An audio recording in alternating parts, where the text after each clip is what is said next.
Welcome to the Checkup with Dr. Bryan Terry, paid for by Bryan Terry for State Representative Cheryl Terry, Treasurer.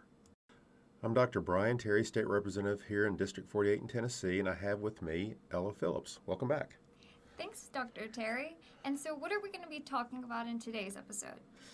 In today's episode of the Checkup, entitled There Ought to Be a Law, we're going to talk about how some of the bills are generated and how some of these bills run into trouble and how you can be a better informed citizen through this process. So to begin with, how did you decide to bring up this as a topic, and what exactly does it mean there ought to be a law?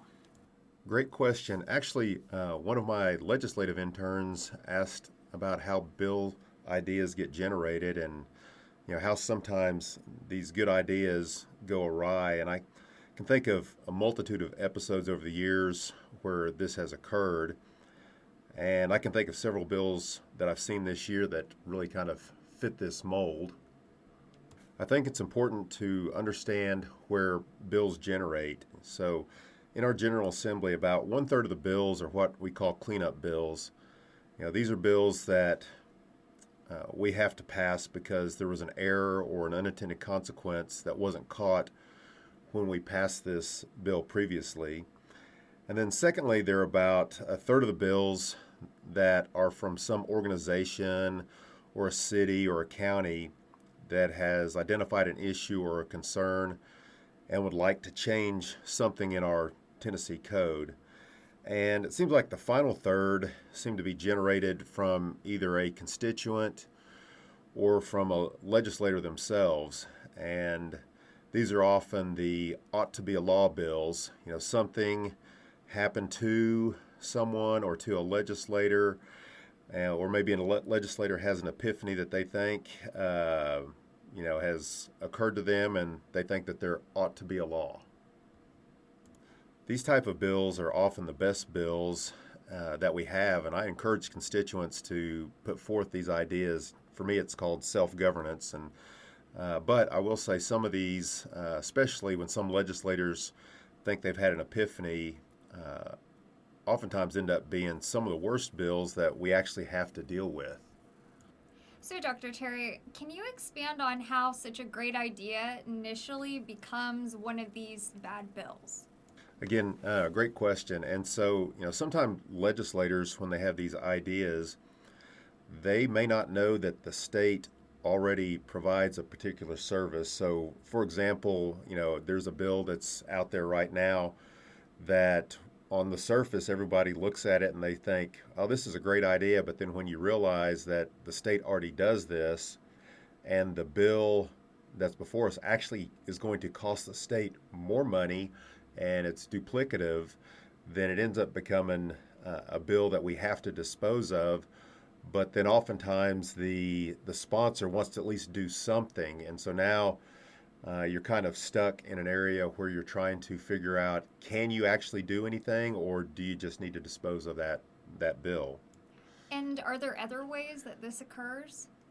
Yeah, I think sometimes the idea has been tried before, and so it may be a new legislator that hasn't been around, and they want to try something, and it's had disastrous results, or it's had just didn't work out when it was tried previously. And then, sometimes the cost to implement the idea may be more than the idea saves. I know that when I first was in office, I had an idea and started looking at it, and I won't really go into what the issue was, but when I found out that it was actually going to cost more to fix the problem than the problem actually had, to me, that was not fair to constituents or to taxpayers, and so I ended up just not running that bill and pulling that bill. And then, probably, unfortunately, sometimes legislators have these bills that they tell people there ought to be a law, but really they're just out there trying to, it's more of a show bill, I guess you could say. They're trying to put something out there that may get people on a bad vote, or they're just trying to get press or something, and it may fall in these other previous categories that I was talking about where it's been tried before, it just doesn't work, but they want to run that bill anyway. So, going back to an example you had previously mentioned, since some of these bills cost a lot, are there certain circumstances to where, even though the cost is so high, the idea itself is worth the cost that it would cause? I'm glad you actually asked that question because that's actually a very topical. So that this past week we had a bill that came through committee, and it's going to have a fiscal note. And there was somebody that actually testified against it, and they talked about the cost, not just to the taxpayer, but potentially to a business, may increase because of that bill. But what wasn't factored in was the cost savings, and it's particularly the long-term cost savings that that bill was going to have. And so, one of the things that we have up there at the General Assembly is what we call a fiscal review, and they'll give a fiscal note to bills, and sometimes they'll tell you what the immediate fiscal impact is, but they don't put into it what the long-term cost savings may be, or how much revenue can be generated long term. It's just acutely the numbers that they put up there. So yes, so sometimes these bills may have a big cost to them, but in the end, you're actually saving money, you're saving lives, or something along those lines.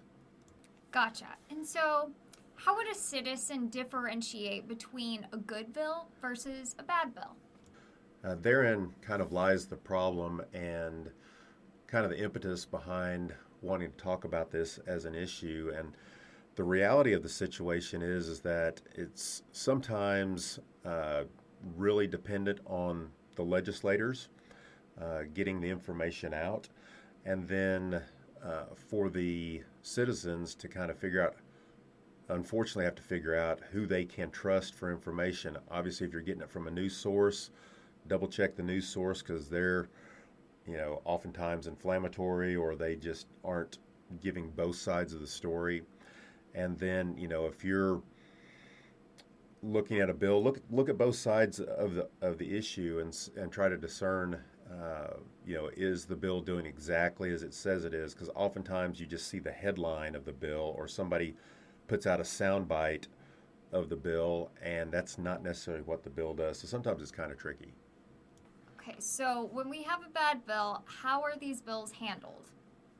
So for me, whether it's a bad bill or a good bill, oftentimes I want to look at it through what I call my process. And so that's something that I've done from a business perspective and even from an anesthesia perspective over the years. And so the first is, what is the premise of the problem, or what is the problem you're trying to solve? And oftentimes there might not actually be a problem, or it may be just a one-off. It happened once. Does that mean we need a law to fix it? And maybe not.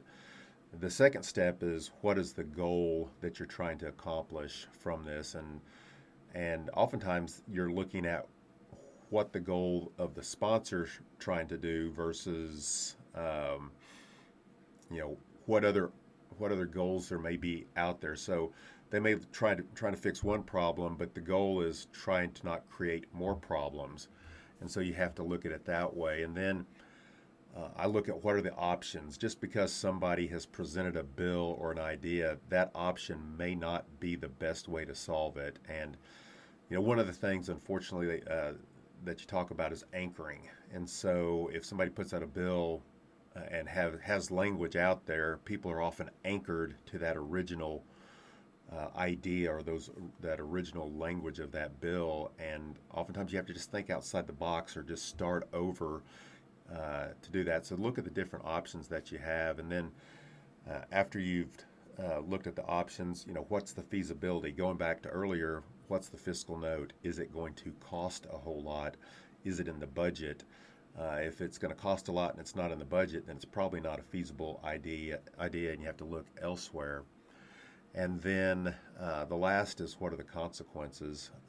And that's what's consequences of inaction, or what are the consequences of each option that we have out there, including unintended consequences. And so for me, on bad pieces of legislation or things that I think are bad ideas, you can look through each of those steps of the process and pick apart the bill.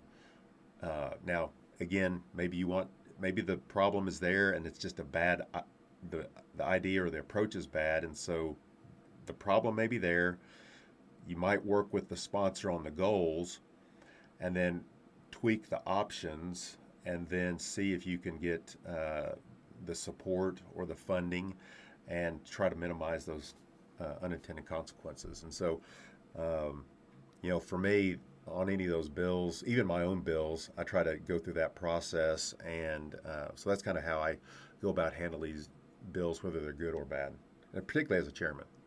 So, as a legislator, whenever you're coming up with these original ideas for bills, this sort of process would be something that you particularly go through in order to minimize perhaps maybe questions about the bills you're putting forth.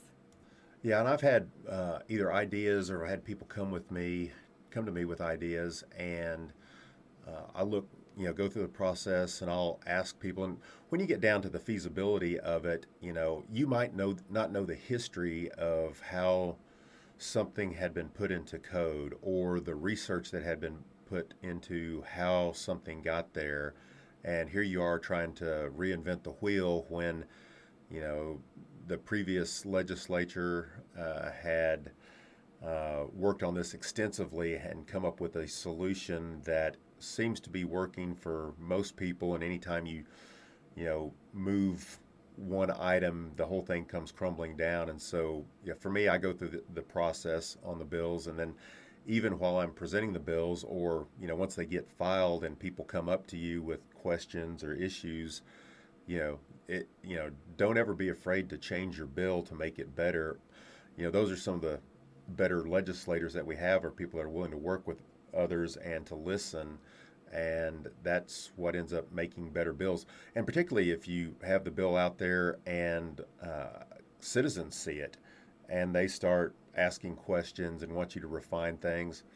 And for me, usually every year I have one or two interns at the Capitol, and I invite them in on all the meetings, and I ask them to provide me feedback, because I just want, they may not know all the intricacies of certain areas of law, but having a fresh face just ask questions, one, it makes you a better legislator, but it makes you think.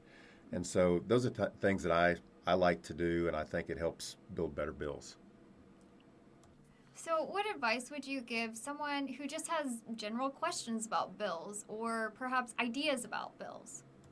So for ideas about bills, obviously you can go to the Tennessee General Assembly website and find your legislator and reach out to them. Reach out to their office. You can email them. That's usually the best way to go about it, and pitch the idea. Maybe set up a meeting, talk to them. And maybe they may know that the law is already there. They can have their assistant look up and see what's going on. We can talk to the legislative liaisons, and the different departments may have some insight that is not readily available to most folks, and maybe there's a way that they can tweak how they're running their department. It may not need legislation, or it may spur an idea. And those, like I said, those are some of the best bills, or when they're constituent driven.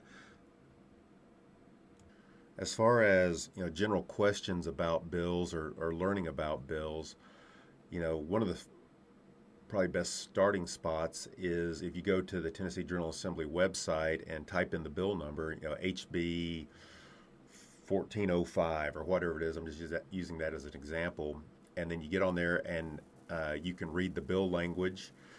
You can get a summary of the bill. You can find the fiscal note of the bill and learn a little bit about that. And then from that, you may want to reach out to your legislator, and either the assistant or the legislator can, answer the questions. And they may not be aware of that bill, but they can get you some information on it. And then, if there's sources out there, obviously the news has some information on some bills, but you can, ask around if it's directly impacting a particular industry. If there are, industry leaders or somebody in the community that you may know, they usually are up to date on stuff. The Farm Bureau is always up to date. The chambers usually up to date, and you can ask those folks, and they can usually give you a pretty good idea of what that bill actually does. So, do you have any final thoughts as we close out? Yeah, I appreciate you being here with me, and for those that are out there and that are listening, if you ever have that thought of there ought to be a law, reach out, find your legislator, talk to them, email them, and maybe we can go through a process and you've got a good idea and maybe it will become a law. So I appreciate everybody joining us today. I hope you've enjoyed this episode of the Checkup with Liberty. I'm Dr. Bryan Terry.